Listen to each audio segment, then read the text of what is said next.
ఎన్నికలపై ప్రత్యేక ఫోకస్ పెట్టింది బీఆర్ఎస్. ఇటీవల జరిగిన అసెంబ్లీ ఎన్నికల్లో ఓటమి రుచి చవిచూసిన గులాబీ పార్టీ పార్లమెంట్ ఎన్నికల్లో గెలిచి సత్తా చాటాలని వ్యూహాలు రచిస్తోంది. ఈ మేరకు తెలంగాణ భవన్లో జిల్లాల నేతలతో వరుస సమీక్షలు నిర్వహిస్తోంది.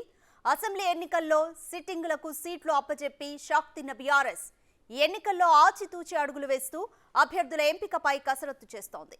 ఈ క్రమంలోనే జిల్లాల వారీగా వరుస సమీక్షలు నిర్వహించి ముఖ్య నేతల అభిప్రాయాలను సేకరించే పనిలో పడింది.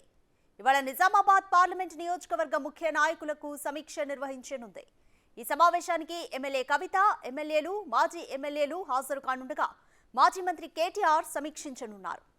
అయితే మరోసారి ఎంపీ కవితకే టికెట్ ఇస్తారన్న చర్చ జోరుగా సాగుతున్న వేళ అధిష్టానం ఏ నిర్ణయం తీసుకుంటుందన్న ఉత్కంఠ నెలకొంది.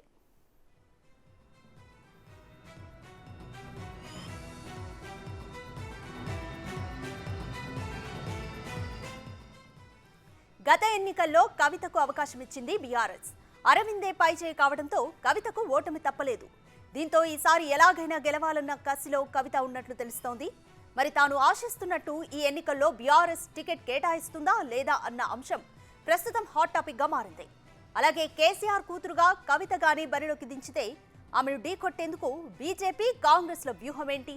ఏ అభ్యర్థిని పోటీకి దించుతారన్నది ఆసక్తి రేపుతోంది. ఇదిలా ఉంటే ప్రస్తుతం బీఆర్ఎస్ పై తీవ్ర వ్యతిరేకతతో పాటు ఢిల్లీ లిక్కర్ స్కామ్ వ్యవహారం కూడా కవితపై ఎఫెక్ట్ చూపే అవకాశం ఉండడంతో ఆమె గెలవడం సాధ్యమేనా అన్న అనుమానము కలుగుతోంది. దీంతో నేటి సమీక్షలో కవితకే మెజార్టీ నేతలు జై కొడతారా, లేదంటే మరొకరి పేరు ప్రస్తావనకు వచ్చే అవకాశం ఉందా అన్న చర్చ జోరుగా సాగుతోంది.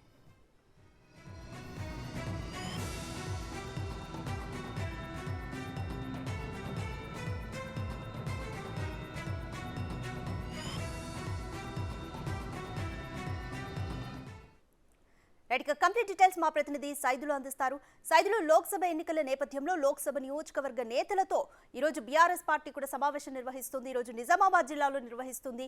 ఎవరెవరు హాజరవుతున్నారు, ఏ అంశాలపై చర్చ జరగబోతుంది? కంప్లీట్ డీటెయిల్స్ ఏంటి?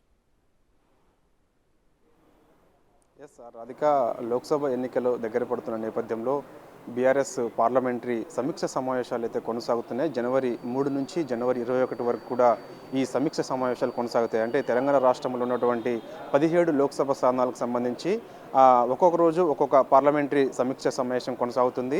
ఆ పార్లమెంటరీ సంబంధించిన అసెంబ్లీ నియోజకవర్గాల ముఖ్య నాయకులు ఎవరైతే ఉంటారో ప్రస్తుతం ఉన్నటువంటి ఎమ్మెల్యేలు కానీ, మాజీ ఎమ్మెల్యేలు కానీ, ఎమ్మెల్సీలు కానీ, మాజీ ఎమ్మెల్సీలు కానీ, జడ్పీటీసీలు కానీ, ఎంపీపీల వరకు, ఆ జిల్లా అధ్యక్షుల వరకు వీళ్ళందరూ కూడా ఈ సమీక్ష సమావేశంలో పాల్గొంటారు. అయితే ఈ సమీక్ష సమావేశాన్ని ఒక కమిటీ కూడా ఏర్పాటు చేశారు. ఈ సమీక్ష సమావేశానికి సంబంధించి కేటీఆర్, అదేవిధంగా హరీష్ రావు, కేశవరావు, జగదీశ్వర్ రెడ్డి, మధుసూదనాచారి వీళ్ళందరూ కూడా ఈ సమీక్ష సమావేశంలో పాల్గొంటారు. పార్టీ అంతర్గత విషయాలన్నీ కూడా అందులోకి చర్చకు వస్తాయి. ముఖ్యంగా ఇప్పటికే దాదాపుగా 5 పార్లమెంటరీ సమీక్ష సమావేశాలు అయితే పూర్తి అయ్యాయి. ఈరోజు నిజామాబాద్ పార్లమెంటరీ పార్టీ సమీక్ష సమావేశం ఉంది. యాక్చువల్గా నిన్న జరగాల్సిన నిజామాబాద్ పార్లమెంటరీ సమీక్ష సమావేశం ఈ రోజుకు వాయిదా పడింది. నిన్న జహీరాబాద్ కంప్లీట్ అయింది. సో ఈ సమీక్ష సమావేశంలో సంబంధించి పార్టీ అంతర్గత విషయాలన్నీ కూడా చర్చకు వస్తున్నాయి. ముఖ్యంగా మనము అంటే పోయిన శాసనసభ ఎన్నికలకు సంబంధించి ఓటమికి గల కారణాలు ఏంటి అనేది కూడా విశ్లేషణ చేసుకుంటున్నారు.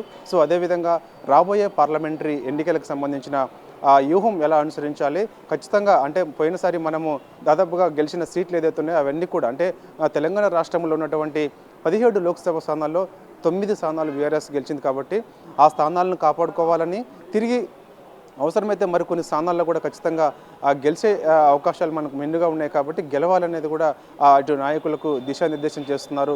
దగ్గరుండి మరి కేటీఆర్, హరీష్ రావు, అదేవిధంగా బీఆర్ఎస్ పార్టీ ముఖ్య నాయకులు. సో నిన్న చూస్తే కొన్ని సమావేశాలు మాత్రం కొంత వాడివేడిగా మాత్రం కొనసాగుతున్నాయి. ముఖ్యంగా చేవెళ్ల పార్లమెంటరీ పార్టీ సమీక్ష సమావేశం కూడా కొంత వాడివేడిగానే కొనసాగింది.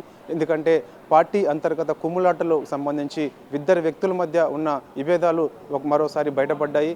సో అవి కేటీఆర్ సమక్షంలోనే జరిగాయి. హరీష్ రావు కూడా సంబోధించారు. అంటే ఇటు మా తాండూరు మాజీ ఎమ్మెల్యే అయినటువంటి పైలట్ రోహిత్ రెడ్డి, అక్కడ ఉన్నటువంటి ఎమ్మెల్సీ పట్నం మహేందర్ రెడ్డి మధ్య వర్గ విభేదాలు ఏదైతే ఉన్నాయో ఆ వర్గ విభేదాలు మరోసారి బయటపడ్డాయి. ఒకరిపై ఒకరు పరస్పర విమర్శలు కూడా చేసుకున్నారు. అంటే గతంలో ఒకరిని ఓడించేందుకు ఒకరు ఉన్నారని, మరొకరిని ఓడించేందుకు మరొకరు ఇట్లా చేశారని చెప్పేసి, అంటే పార్టీలో ఉండి మరొక పార్టీకి ఓటేయండి అని చెప్పేసి కూడా నన్ను ఓడించారని చెప్పేసి కూడా నేరుగా తాండూరు మాజీ ఎమ్మెల్యే పైలట్ రోహిత్ రెడ్డి ఈ వ్యాఖ్యలు చేశారు. అయితే ఈ వ్యాఖ్యలను కొంత సీరియస్గా తీసుకున్నటువంటి పట్నం మహేందర్ రెడ్డి అనుచరులు సో ఆ వ్యాఖ్యలు వెనుక దురుద్దేశం ఏంటి అనేది కూడా మేము ఎట్టి పరిస్థితుల్లో కూడా అలాంటి వ్యాఖ్యలు అలా పార్టీలో వండుకుంటూ వేరే పార్టీకి ఓటేమని ఎక్కడ కూడా మేము చెప్పలేదని చెప్పేసి కూడా ఒకరిపై ఒకరు పరస్పర విమర్శలు చేసుకునే నేపథ్యం కనిపించింది. అదేవిధంగా కరీంనగర్ సజావుగా సాగినప్పటికీ కరీంనగర్ పార్లమెంటరీకి సంబంధించిన ఎంపీ అభ్యర్థిని కూడా దాదాపుగా ఖరారు చేశారు అటు వినోద్ కుమార్. అదేవిధంగా చేవెళ్ళకి సంబంధించి కొంత వాడివేడిగా కొనసాగినప్పటికీ చేవెళ్ళ పార్లమెంటరీ ఎంపీ అభ్యర్థిని కూడా దాదాపుగా రంజిత్ రెడ్డి పేరు ఖరారు చేశారు.